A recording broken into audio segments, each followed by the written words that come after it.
ఎన్నో ఏళ్ల నిరీక్షణకు ఎట్టకేలకు తెరపడింది. అభిమానుల కలలు నిజమయ్యాయి. ఈసారి టీమిండియా విశ్వ విజేతగా నిలిచింది. దేశం మీసం మెలేసింది. అభిమానులు కాలర్ ఎగిరేసేలా రోహిత్ సేన అద్భుత విజయాన్ని అందుకుంది. 2007 తర్వాత మరోసారి విశ్వ కిరీటాన్ని అందుకుంది. భారత్ ఖాతాలో రెండో టీ20 వరల్డ్ కప్ ను వేసింది. ఐసీసీ ట్రోఫీల కరువును తీర్చింది. 2013 తర్వాత భారత్కు మధురమైన విజయాన్ని అందించింది. బార్బడోస్ లో మలుపులు తిరిగిన మ్యాచ్లో సౌత్ ఆఫ్రికాపై థ్రిల్లింగ్ విక్టరీ కొట్టింది. నిజానికి ఫైనల్లో భారత్ సౌత్ ఆఫ్రికా గట్టిగానే పోరాడాయి. చివరి వరకు నువ్వా నేనా అన్నట్టుగానే ఢీకొట్టాయి. ఆధిపత్యం అటూ ఇటూ మారి అభిమానులు మునివేళ్లపై నిలబడేలా మ్యాచ్ సాగింది. టాస్ గెలిచి తొలుత బ్యాటింగ్ చేసిన భారత జట్టు ఆరంభంలోనే రోహిత్ వికెట్ కోల్పోయింది. ఆ వెంటనే పంత్ పెవిలియన్ చేరాడు.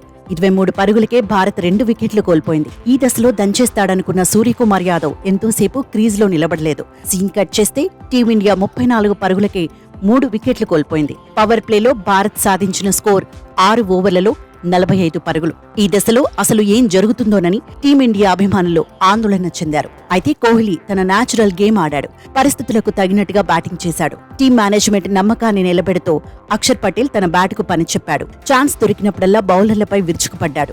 4వ వికెట్కు కీలకమైన 72 పరుగులు జోడించారు. 31 బంతుల్లో 47 పరుగులు చేశాక అక్షర్ అవుటైనా కోహ్లీ మాత్రం నిలకడగానే బ్యాటింగ్ చేశాడు. శివం దూబేతో కలిసి స్కోర్ను పెంచేశాడు. డెత్ ఓవర్లలో దూకుడు చూపించాడు. స్కోర్ పెంచే ప్రయత్నంలో విరాట్, దూబే పెవిలియన్ చేరారు.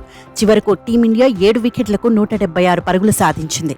177 పరుగుల టార్గెట్ చేజ్లో సౌత్ ఆఫ్రికా ఆరంభంలో ఇబ్బంది పడింది. తొలి ఓవర్లో హర్షదీప్ సింగ్ కట్టుదిట్టంగా బౌలింగ్ చేశాడు.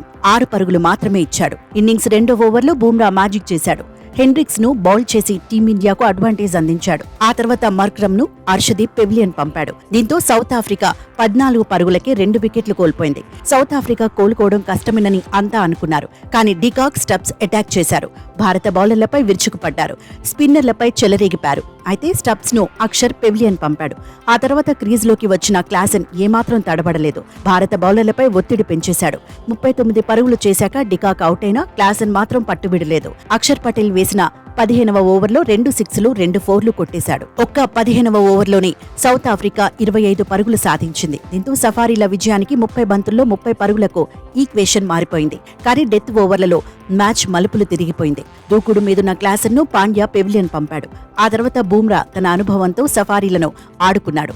జెన్సన్ ను బౌల్ చేశాడు. 18వ ఓవర్లో 2 పరుగులు మాత్రమే ఇచ్చాడు. సౌత్ ఆఫ్రికాపై ఒత్తిడి పెంచేశాడు. 19వ ఓవర్లో హర్షదీప్ కూడా మరో లెవెల్ చూపించాడు. మహారాజ్ను ఉక్కిరిబిక్కిరి చేశాడు.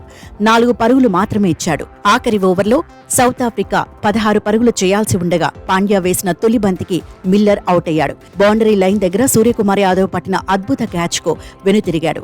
తర్వాతి బంతికి రబాడా 4 కొట్టినా చివరకు టీమిండియానే విజయం సాధించింది.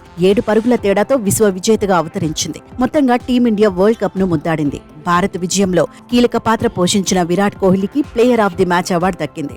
నిలకడగా రాణించిన Jasprit Bumrah player of the టోర్నీగా నిలిచాడు.